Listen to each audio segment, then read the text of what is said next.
सवाल नंबर 1। औरत को दाढ़ी क्यों नहीं उगती?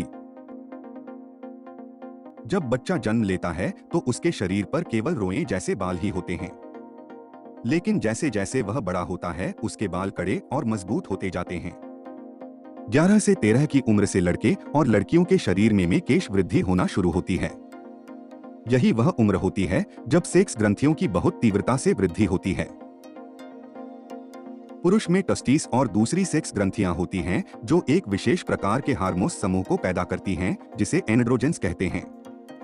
पुरुषों में एंड्रोजेंस की मौजूदगी के कारण ही दाढ़ी मूछें विकसित हो जाती हैं। वही स्त्री में ओवरीज और दूसरी सेक्स ग्रंथियां होती हैं जो एक दूसरे प्रकार के हार्मोन्स के समूह को पैदा करती हैं जिसे एस्ट्रोजेंस कहते हैं। पुरुष में बनने वाले हार्मोन्स समूह एंड्रोजेंस उसके द्वितीयक सेक्स लक्षण जैसे आवाज में भारीपन और केश वृद्धि आदि को विनियमित करते हैं। वही स्त्री में बनने वाले हार्मोन्स समूह एस्ट्रोजेंस उसके द्वितीयक सेक्स लक्षण जैसे स्तनाकार में वृद्धि, जघन केश व मासिक धर्म चक्र के निर्धारण आदि को विनियमित करता है। वास्तव में इन्हीं हार्मोन्स के चलते स्त्री व पुरुष में कई प्रकार की शारीरिक विभिन्नताएं पाई जाती हैं। मसलन औरतों का जिस्म कोमल, नरम व नाजुक रहता है, वहीं मर्दों का जिस्म सख्त व मजबूत हो जाता है। तो अब आपको मालूम चल ही गया होगा कि स्त्री में एंड्रोजेंस की गैर मौजूदगी के कारण ही दाढ़ी मूछ नहीं निकलती। सवाल नंबर 2। क्या सच में भूत होते हैं? दरअसल भूतों का विषय इंसानी समाज में एक बेहद ही रोमांचक और डरावना विषय है जिस पर हर किसी की दिलचस्पी होती है। भारत में ही नहीं बल्कि पूरी दुनिया में भूतों को लेकर कई तरह की बातें की जाती है और समय समय पर भूतों को लेकर कई बातें सामने आती रहती है। भूतों के विषय पर बॉलीवुड, हॉलीवुड समेत दुनिया भर में कई फिल्में भी बन चुकी है। लेकिन आज हम आपको बताएंगे कि क्या सच में भूत होते हैं। आखिर क्या है भूतों पर वैज्ञानिकों की राय, आइए जानते हैं।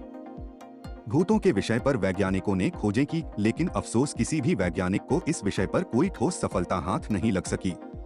हालांकि इस दौरान वैज्ञानिकों ने यह जरूर कहा है कि दुनिया में हर 10 में से 6 लोगों को भूतों पर विश्वास है और हर 10 में से 4 लोगों ने भूतों को देखने की बात की है। वैज्ञानिकों ने भी भूतों को लेकर अलग अलग मत है। कुछ वैज्ञानिक तो इसे सिर्फ वहम मानते हैं तो कुछ इसे नेगेटिव एनर्जी मानते हैं जिसे भूत कहा जाता है। वैज्ञानिकों को भूतों के विषय पर अब तक कोई भी ठोस सबूत नहीं लगा है, लेकिन ज्यादातर वैज्ञानिकों ने यह जरूर कहा है कि मरने के बाद भी जीवन है और आत्मा अमर है। भूतों पर लोगों की मान्यता, कुछ लोग इसे इंसानी दिमाग का वहम मानते हैं तो कुछ इसे बिल्कुल सच मानते हैं। सवाल नंबर 3। कुत्ते गाड़ी का पीछा क्यों करते हैं? दरअसल कुत्ते नाक के तेज होते हैं, इसलिए कोई शक नहीं है कि वह अपने एरिया को पहचानते भी है और अगर कोई आए तो उसे बाहर का रास्ता भी दिखाते हैं। माना जाता है जो कुत्ता काफी भूखा हो तो तब भी वह चलती गाड़ी का पीछा करता है। कुत्ता एक बेहद ही संवेदनशील जानवर होता है और दोस्ती निभाना जानता है। इस कारण जब भी कोई ऐसी गाड़ी जिस पर किसी कुत्ते को वह महक समझ आती है, वह तुरंत गाड़ी के पीछे दौड़ने लगता है और दूर तक दौड़कर अपने अनजान साथी के प्रति अपनी वफादारी निभाता है। थोड़ी हैरानी वाली बात है, पर जी हाँ, कुत्तों को भी अकेलापन महसूस होता है और जब यह अकेलापन ज्यादा गंभीर रूप से बाहर समझ आता है तब वह चलती गाड़ी का पीछा करते हैं। वीडियो अच्छा लगा हो तो लाइक करिए और चैनल को सब्सक्राइब कीजिए।